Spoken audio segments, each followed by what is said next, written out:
नमस्कार। उम्मीद है आप लोग स्वस्थ और आनंद होंगे।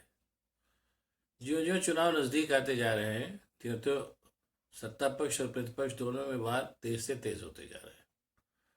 ये होना भी था, होता भी है। हर बार चुनाव जब नजदीक आता है तो यही होता है। और मजे की बात यह कि मोदी जी के पिछले कारनामों ने जो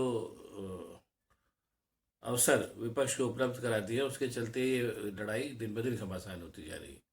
फॉर एग्जाम्पल शुरू यहाँ से करते हैं। जैसे अभी चुनाव आयुक्त साहब ने इस्तीफा दे दिया। अरुण साहब जो चुनाव आयुक्त थे, अभी 2 3 4 5 दिन पहले तक उन्होंने इस्तीफा दे दिया।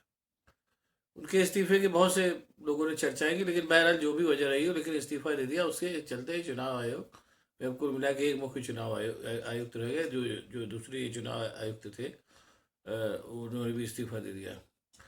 अब जाहिर सी बात है कि अपने मोदी जी को एक चुनाव आयुक्त, जाहिर सी बात है उनको चुनने ही पड़ेंगे। लेकिन मोदी जी ने पिछले चुनाव आयुक्त को चुनने के समय जो सुप्रीम कोर्ट के आदेश को जो दरकिनार करके नया कानून बनाया था, जिसके चलते सुप्रीम कोर्ट में की उसमें एक तरीके से अवमानना ही हुई थी, उसके चलते विपक्ष जो है अब इस अवसर का पूरा लाभ लेना चाहता है।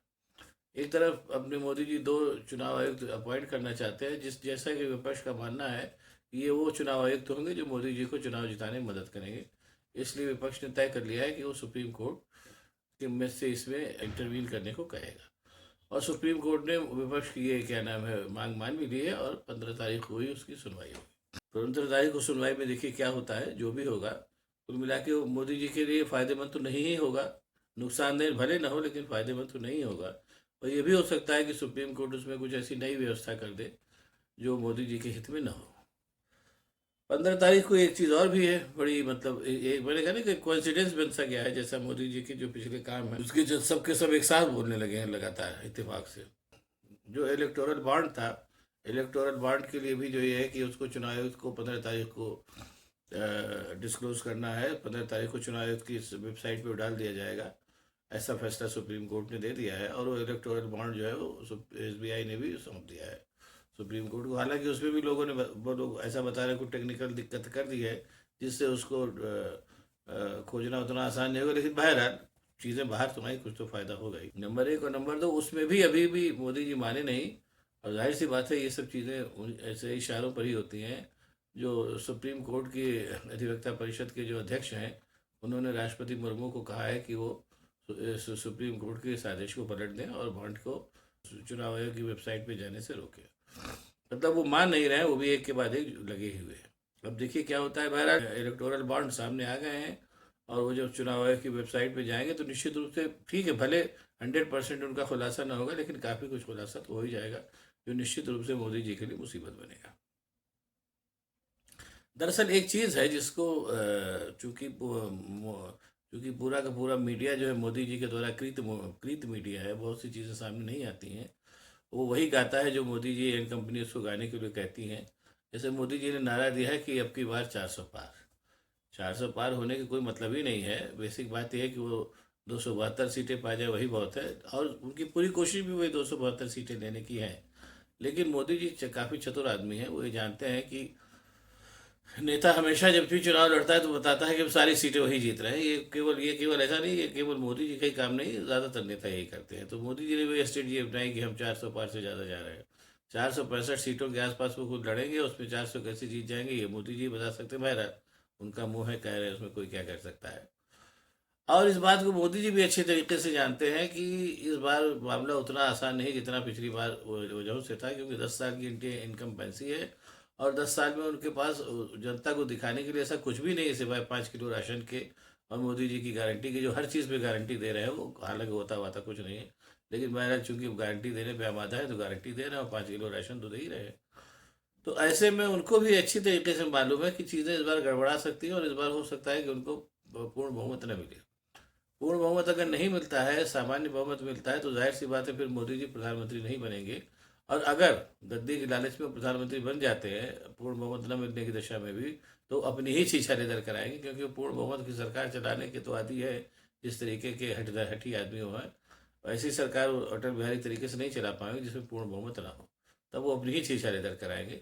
लेकिन जाहिर सी बात है ऐसे में कुल मिलाकर के जो है वो मामला जो है गड़बड़ाए तो गड़बड़ाएगा तो है ही।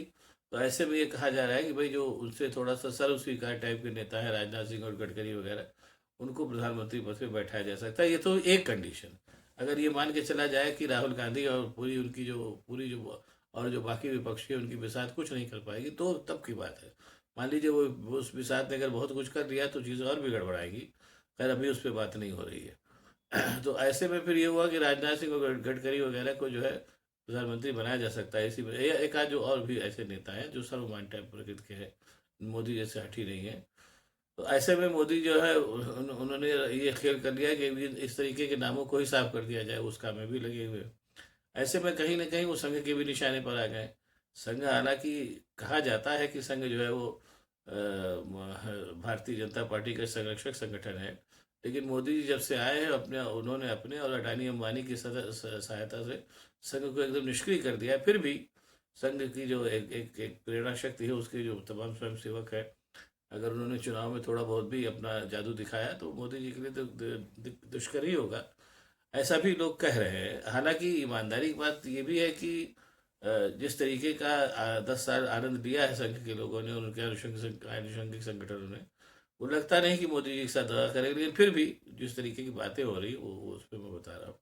तो ऐसे में मोदी जी जो है वो एक पूरी तरीके से लग गए कि अगर सीटें कम आती हैं तो भी हम जो है वो हम ही प्रधानमंत्री बने। इसके लिए जो और संभावित प्रत्याशी है उनके नाम को सिरे से उखाड़ उखाड़ देना चाहते हैं। और अंत में वो इस तरीके के कामों में भी लगे हुए हैं जहाँ जहाँ उनको लग रहा है कि मामला गड़बड़ा रहा है।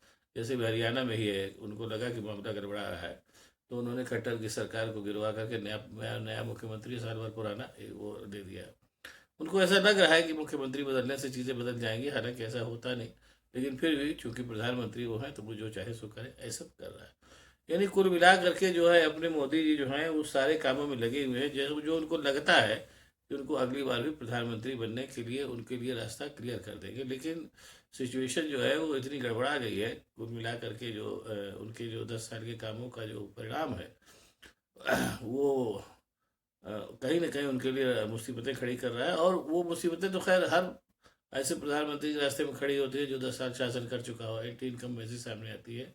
उनकी मुसीबतों में इजाफा उनकी हठधर्मिता और उनकी जो षड्यंत्रकारी प्रवृत्ति है वो भी कर रही है, ये भी देखना पड़ेगा। और देखिए जैसे मैंने बताया ना कि और ये काम जो है जब अपने मोदी जी जब से प्रधानमंत्री बने तब से इस काम को करने में लगे हुए हैं। ऐसी ऐसी वो योजनाएं ला रहे हैं, जैसे मैंने बताया तो बात फिर वही इलेक्टोरल बॉन्ड की कर रहे हैं। पूंजी का इतना निवेश इकट्ठा कर लेना कि बाकी विरोधी दलों पर भारी पड़े, इसीलिए इलेक्टोरल बॉन्ड आ गया और उसने अपना काम किया भी।